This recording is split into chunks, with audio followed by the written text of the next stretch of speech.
So have you been playing a game of Warhammer 40k and you just feel like you need something with more teeth? Well, I've been using my orcs in a local league and I've been wanting to field the Beast Boss on Squigosaur for ages. But it got me thinking, can I kitbash and create a really cool Beast Boss on Squigosaur model from just the things I have in my bits box and things I have lying around the house? More to the point, can I do it in less than a week? Because that's when the next game is. How am I going to do that? I have no idea. Sometimes that inspiration can kind of hit you out of the blue.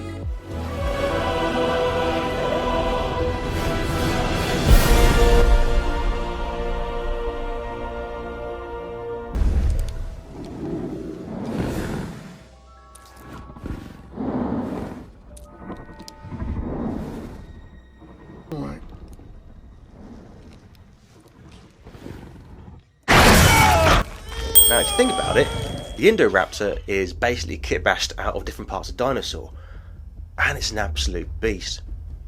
Now according to the film, there was actually two Indoraptors, the black one which you see in the film and a white one. Now according to the film, the black one killed the white one, but between you and me, that's not what really happened. But what really happened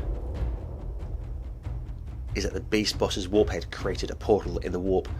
The Beast Boss jumped through, spotted the white Indoraptor, bashed it in submission and dragged it tail first back through the portal and dubbed him the Indo-Squig. So that's what I'm going to try and do today. And after a rummage through the pile of shame, I remembered that I had a spare war boss on the Great Gnashtooth, which I basically bought accidentally when I was trying to get a model for the previous war boss on Gnashtooth video. It wasn't even complete because I bought both models at the same time and they had no identifying marks on the packaging. I couldn't return the incomplete model. So it's been sitting in my stash ever since. Now looking at the base pose of this, I think this will work really nicely. So first of all, I'm going to need a base. Now the base size for the Squigosaur is an 80mm base. Now the thing is, if you go looking online, these can be ranging from anything up to £10 each. And yes, sometimes you can get a really great deal on places like eBay, for example, but 10 quid for a base is kind of ridiculous. And then I had an epiphany. Yes, this lid is exactly 80mm. Right, there's that bit fixed. Okay, so next I'm going to need a base model to work off. Now looking at the base pose of this, I think this will work really nicely, but it has too much of a lion-esque type body rather than that of a dinosaur. So I did a few quick sketches to roughly figure out the composition of the model. Okay, so let's get going. So first of all, I'm going to build this model as the base, and simply cutting out the pieces carefully with a pair of sharp side cutters. So once I've cut out all of the components, I'm just tidying it all up, so getting rid of any mold lines or any of the nubs and the pressure marks. And also on this wall piece, because my orc army is kind of a desert based theme, I'm going to cut away and get rid of all the swampy details. So once I've done a quick dry fit to make sure it goes together correctly, I'm just going to use the Tamiya extra thin glue to glue it all together. Right, so having put the base model together, it's time for a quick sense check. Is it actually going to fit on the base, and also gives me an idea of the overall composition? Yeah, I think that'll be alright.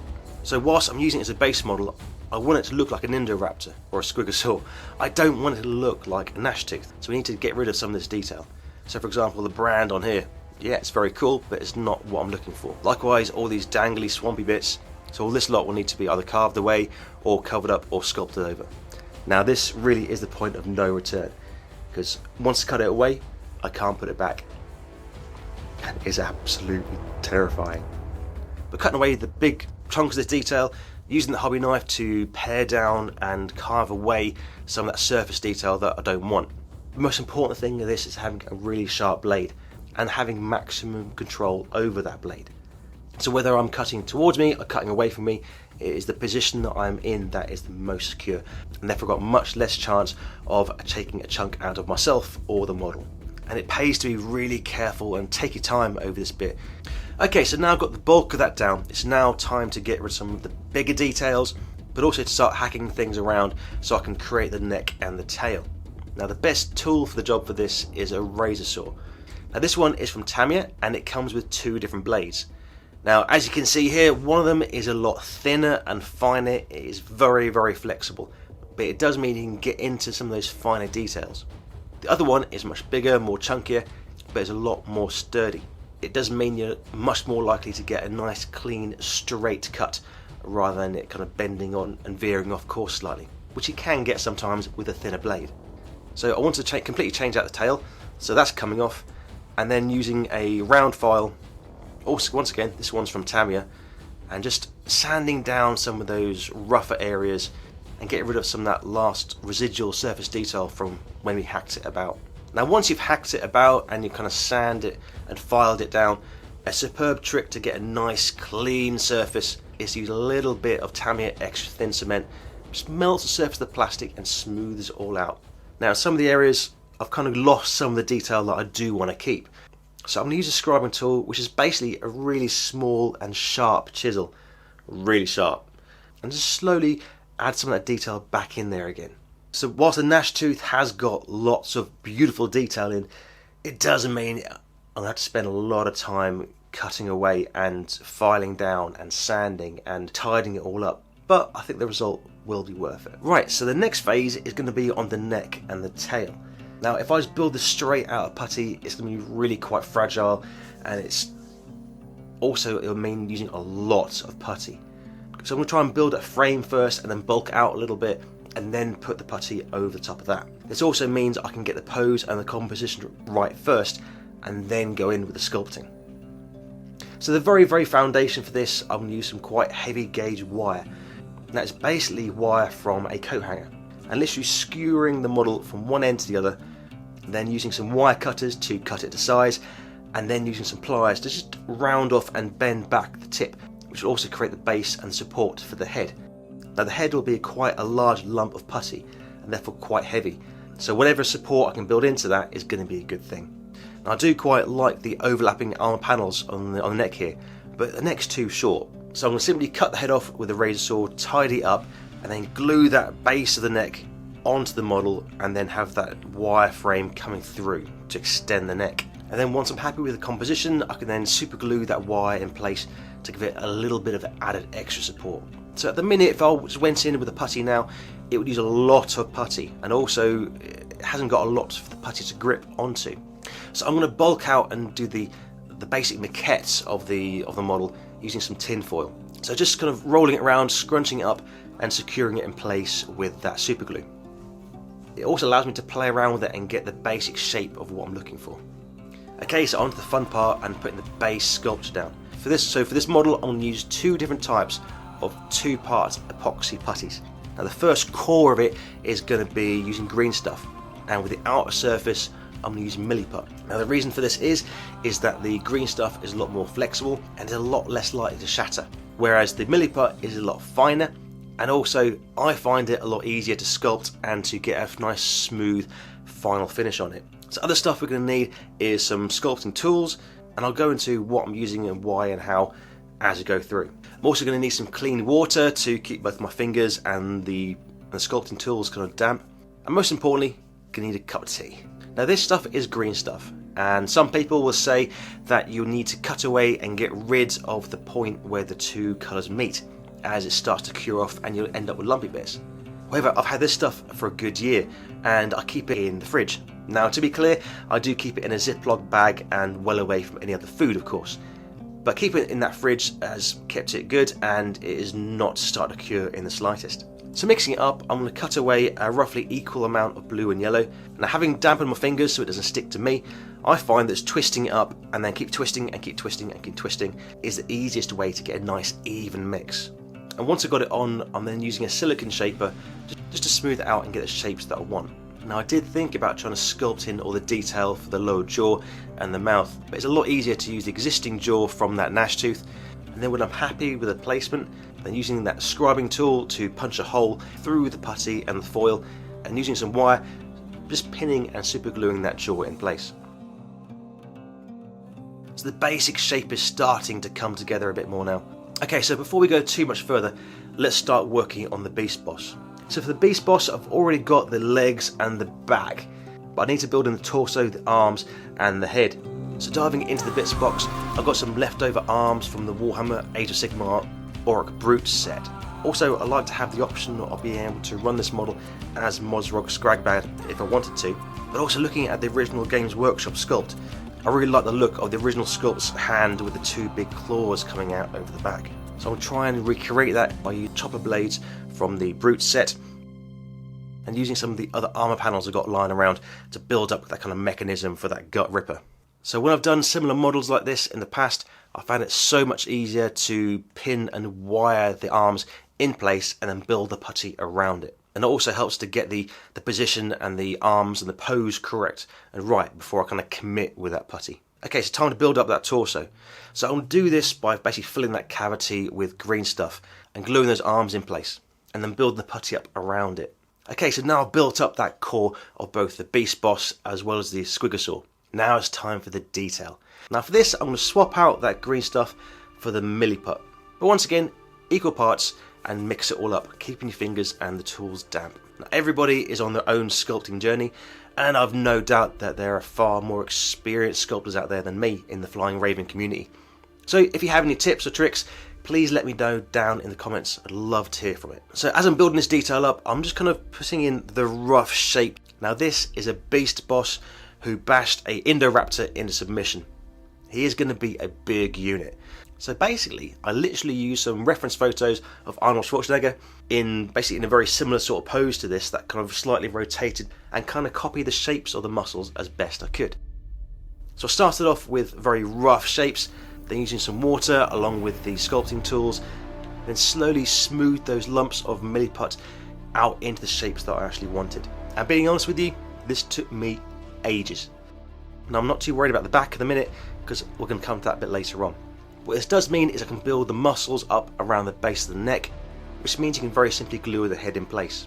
Now if I remember correctly, this head comes from the Warhammer 40k Ork Nobs set. So now I've got the torso of the Beast Boss pretty much how I want it. It's now time to start building up the Indo-Squig. Now exactly the same principle as before, I'm trying to use the lumps of Milliput to kind of recreate the shapes of the muscles as I'm slowly building it up. Now looking at the base model of the Gnash Tooth, it's got kind of very much a lion type body build. Now looking at the Indoraptor from Jurassic Park, for example, they tend to have massive muscle bulk around their rear legs. So I'm going to have to build that up around the rear half. Now originally I wanted to keep the armour plates from the Gnash Tooth model, but looking at it, he's got a very big muscular rear half and quite a weedy thin neck. So therefore I have to build up the muscle, build up the shape around that neck to make it look a bit more in proportion. Now when I got to the head, I was then really pleased that I'd done those prelim sketches, because that really helped me to figure out the shapes and how I'm going to try and sculpt this head. Now also if you look at the Indoraptor, it's got spines and almost big feathery bits coming down from the crest of its head down its back.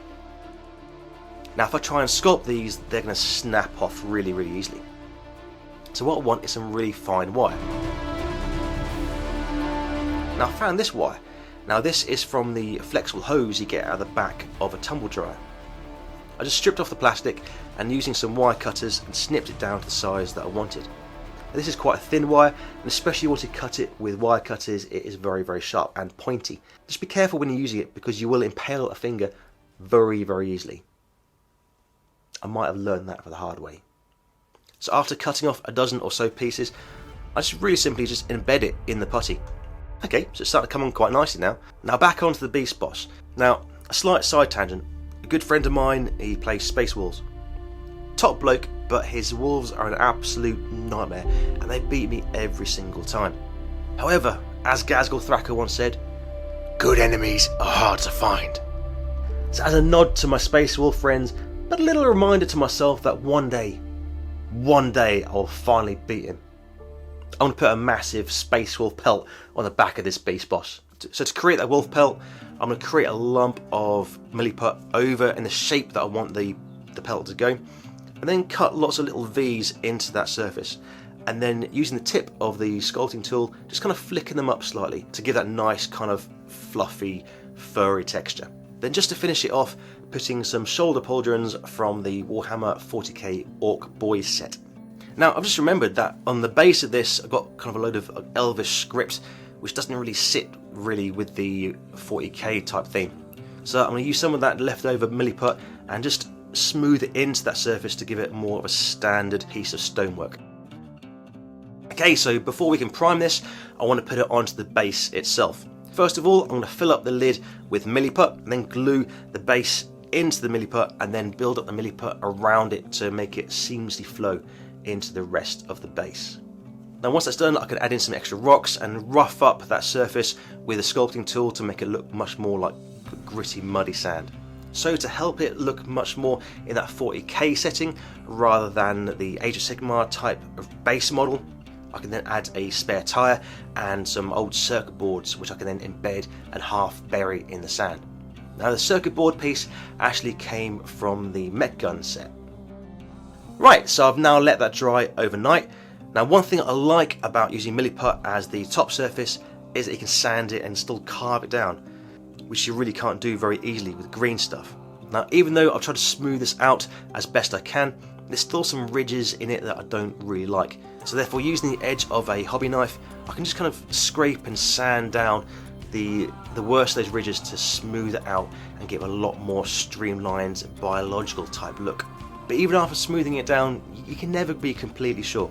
So it is always worth priming it. Now this one I've used the black Mecha primer from Vallejo just through an airbrush. Now this is really important because it unifies all those surfaces. So you've got the plastic and you've got two different types of putty, but now you've got one surface to paint on. It also shows up any really bad sculpting errors or things that you missed during your prep phase. And because it'll be a pain later on to try and paint afterwards, I'm going to paint the base up first. So after painting this brickwork, I want to have a much more kind of grittier, dustier texture to it. So I'm going to use a dry rust pigment and just paint it over. No fixatives, just paint it over. That really helps to give it that dry, dusty, sandstony type of effect. So the metalwork, both in the tyre and also on that circuit board, I painted that a dark brown. Now for the wheel hub itself, I want it to look really old, abandoned and rusty. So I'm going to use some of the rust effect paint from Dirty Down. And if you've not seen them, I will put some reference videos down in the description for you as well. It's really cool stuff. So a quick 20 seconds of painting that Dirty Down rust on, letting it dry, and then just adding in some of those extra details. So when it comes to painting this custom Squigosaur, I wanted to keep the great white squig sort of aesthetic, but I didn't want to go too white. But also I wanted to try out a technique that I've never tried before. So for a base colour, I started off with the Gunship Grey from Vallejo Model Air. Now these paints are designed to go through an airbrush and therefore they're very thin, but you can use them with a normal paintbrush completely fine. But it does mean that to get a decent solid colour, you're going to need a couple of coats. Now one thing I hadn't quite planned for was that when I sculpted it, I had in my head that the top teeth would be covered by the lip of the top jaw. But as I painted it, it didn't look right. So therefore I broke out the pin vise and drilled some holes in the top of the jaw and then got that wire back out again. And when I used the wire cutters, I cut the wire at a 45-degree angle to make them look more like teeth and just super glued them into the upper jaw. Now because they are metal, I then got a paintbrush and just coated those teeth in black primer and then they're good to go. So now what I want to do is try and build some contrast into the Squigosaur's hide. So therefore on the wet palette I'm going to create a gradient of going through from a very, very dark grey by mixing that Gunship Grey with some little black all the way through to the highlight, and I'll make it slightly warmer, so I'm going to use a beige colour rather than a white, and then using that gradient to build the shadows up all the way through to the highlights, and then using those colours to start adding in some of the detail, such as defining some of the muscle bulk, and then adding in some features like the armoured plates going down the spine of the Squigosaur. Now for the skin of the Beast Boss, I kept it really, really simple, and all I did was took a very, very dark green, this one is from Humbrol, and then mixed that once again in a gradient through to a very, very bright green, which is actually from the armour painting range. And then using those colours, then built up that colour to try and define the shapes, develop the volumes, as well as try and build the contrast in as well. Now one key thing I had to try and remember here was to not go too over the top with the highlights. So for example, he's wearing a great big pelt on his shoulders, and that's going to be causing a lot of shadow, especially around the sides of his torso.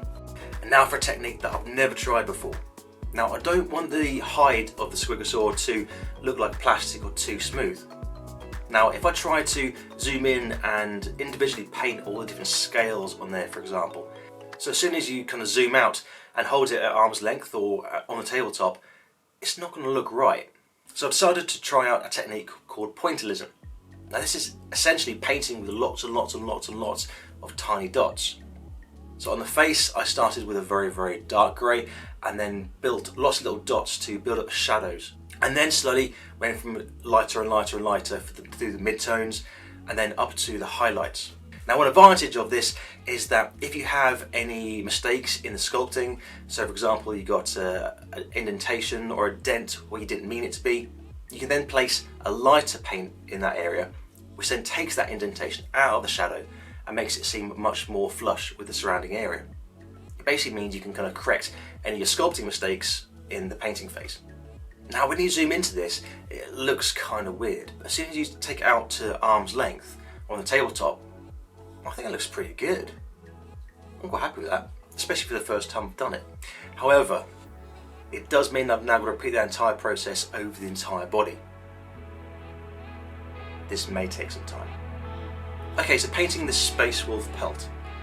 Now for this, once again, I'm going to keep it fairly simple. Now, a real life pelt will have lots of different colours in and lots of different colour graduations kind of running through it. Now instead, I'm going to go from a very, very dark brown through to quite a light beigey kind of colour. Now whilst this is a simple kind of two colour blend, it will be a lot easier to read on the model, but also I can then use that lighter colour to add contrast with the darker colours underneath it. Now without doubt, this is the most ambitious kitbash project I've done to date. Thank you so much for all your support. A special shout out to Jack from the channel Objective Insecure. Thank you so much for your support and your encouragement, mate. Much appreciated. Now if you haven't seen the Objective Insecure Battle Report channel, then I'll put a link down in the description for you. Now most importantly, did I get this model finished in time for the League game? Yes I did. It was so much fun. Now I hope you've enjoyed this kitbash as much as I have. If you've really enjoyed it, if you learned something, inspired to do something for your own project, then please hit the like button. It really helps out small channels like this, and let me know what you've been thinking down in the comments. Now I'm looking forward to seeing you on the next project, so make sure you hit that subscribe button and the notification bell to turn it blue so you don't miss out. So that sounds good. Make sure you hit this video right here and I'll see you there.